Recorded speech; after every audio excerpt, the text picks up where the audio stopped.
Le candidat Abdoulaye Biotchane s'est rendu en ce début de semaine dans le département du Zou. Il a sillonné plusieurs communes. Le candidat a parcouru Zogodome, Boyikon, Zakota, Abomey-Kové et Zanyanado. Le point de cette première étape de sa tournée avec Anno Amoussou. Salah Chikomla Boyikon, forte mobilisation nocturne à Zakota, impressionnant regroupement à Zogodome, Abdoulaye Biotchane semble être en territoire conquis. Le slogan du prochain président, selon ses partisans, est connu ici.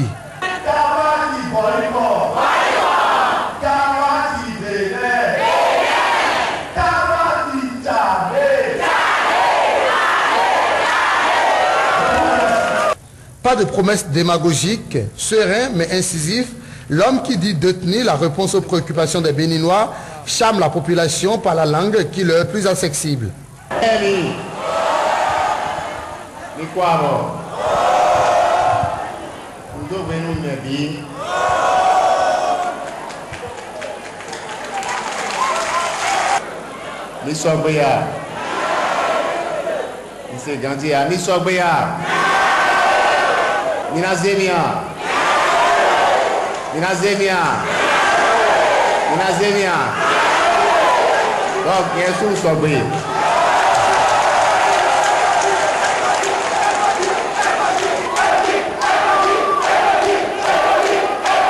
Le candidat dit connaître les préoccupations des populations du département du Centre Bénin et promet apporter les solutions nécessaires juste après le 6 avril. La tournée s'est poursuivie à Ouinki, Zanyanado, Kové, Abomey et Savalo. Le porte-parole de l'Alliance ABT 2011, Maître Raymond Dossa, était face aux hommes des médias ce mardi, occasion pour lui de préciser la position de sa famille politique sur un certain nombre de préoccupations majeures actuelles, entre autres la destruction des affiches de certains candidats, mais aussi et surtout les turbulences nées de la réalisation de la liste électorale permanente informatisée l'EPI. Emmanuel Yambossou et Julien Kenomon pour le compte rendu. Au menu de cette conférence de presse animée par le porte-parole de l'Alliance ABT 2011, les principales questions brûlantes de l'actualité nationale.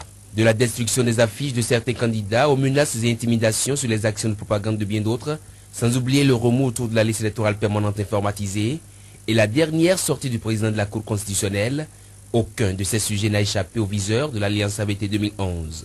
On n'a pas de liste, on ne sait pas qui sont nos potentiels électeurs. On ne sait pas où nos potentiels électeurs vont voter. C'est peu de dire qu'elle est mal faite, elle est cafouillée, elle est mauvaise. Plus d'1 million de nos compatriotes sont laissés pour compte. Une liste entachée d'irrégularités qui fait le lit à toutes les contestations actuelles et qui appelle de la part de cette alliance la thérapie que voici. Une expertise indépendante ou des auditeurs, des experts indépendants viendront vérifier un peu le processus et pour voir là où nous en sommes et pour apprécier si cette liste, telle qu'elle est au jour d'aujourd'hui, peut nous permettre d'aller aux élections. L'Alliance ABT 2011 d'insister quant aux deux autres sujets sur le respect des libertés démocratiques essentiellement consignées dans la Constitution du 11 décembre 1990. Nous, à l'Alliance ABT, il y a eu de vigoureuses pressions sur les propriétaires qui ont bien voulu nous louer un local, un immeuble pour y mettre un siège en faveur de notre jeunesse, dans le prolongement de la rue où habite le président de la République, qui lui-même est candidat. Aucun candidat ne peut imposer son dictat à un autre en démocratie. Alors nous sommes prêts à aller même devant les juridictions au besoin. C'est un rendez-vous avec la presse qui se veut désormais quotidien, avise le conférencier Maître Raymond Dossa. Et ce sera l'occasion pour l'Alliance qui poursuit sa campagne de proximité de faire connaître sa position sur des questions qui alimentent l'actualité politique nationale.